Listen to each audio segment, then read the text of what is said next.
మోస్తగాలను సంఘ విద్రోహ శక్తులను మేము ప్రోత్సహించమని మాజీ ఎమ్మెల్యే ఖమ్మం జిల్లా కల్లూరు పట్టణంలో బీఆర్ఎస్ పార్టీ ఆధ్వర్యంలో ఏర్పాటు చేసిన మాజీ ఎమ్మెల్యే సండ్ర వెంకట వీరయ్య పాల్గొన్నారు.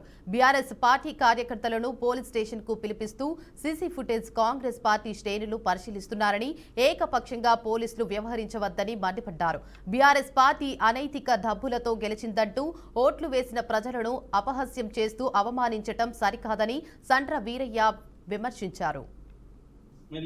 ఓటేసి గెలిపించిన ప్రజల్ని అవమానపరిచే విధంగా ఈరోజు మాట్లాడుతున్నారు. 15 సంవత్సరాలు నన్ను సత్తుపల్లి నియోజకవర్గ ప్రజలు చూశారు. మొన్న కొద్ది తేడాతో ఓడిపోయాం. మేము ఓటమిని అంగీకరించిన ప్రజా తీర్పుని గౌరవించే గత 2 సంవత్సరాలుగా ఎన్ని అవాకులు చవాకులు వెళ్తున్నా సమన్వయంతో ఓపికతో మేము వ్యవహరిస్తున్నాం.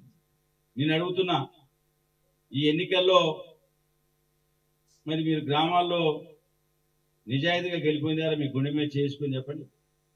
మీరు ఏమీ చేయకుండా ఎన్నికలలో మీరేదో పెద్ద సత్యారిచంద్రునికి వారసులు లెక్క మాట్లాడుతున్నారు. మేము గెలిపోయితేనేమో ఏదో ఒక రకమైన డబ్బు అంటున్నారు. ఎవరి దగ్గర అక్రమ డబ్బు తీసుకోవాల్సిన కర్మ కానీ, అక్రమార్కం ప్రోత్సహించాల్సిన అగత్యం కానీ, అట్లాంటి శక్తులు కానీ మా జీవితంలో ఎప్పుడు ప్రోత్సహించలే. ఒకవేళ అట్లాంటి వాళ్ళు ఎవరన్నా ఉంటే చట్టపరంగా కోర్టులు ఉన్నాయి, న్యాయస్థానాలు ఉన్నాయి, పోలీసు వ్యవస్థ ఉంది, వాళ్ళని శిక్షిస్తారు. దానికి మేమేం అడ్డంకులు సృష్టించలే. చాలా మంది రాజకీయ నాయకుల దగ్గరికి ఊళ్ళలో పోతుంటే వాట్సాప్లో ఫోటోలు దిగుతారు.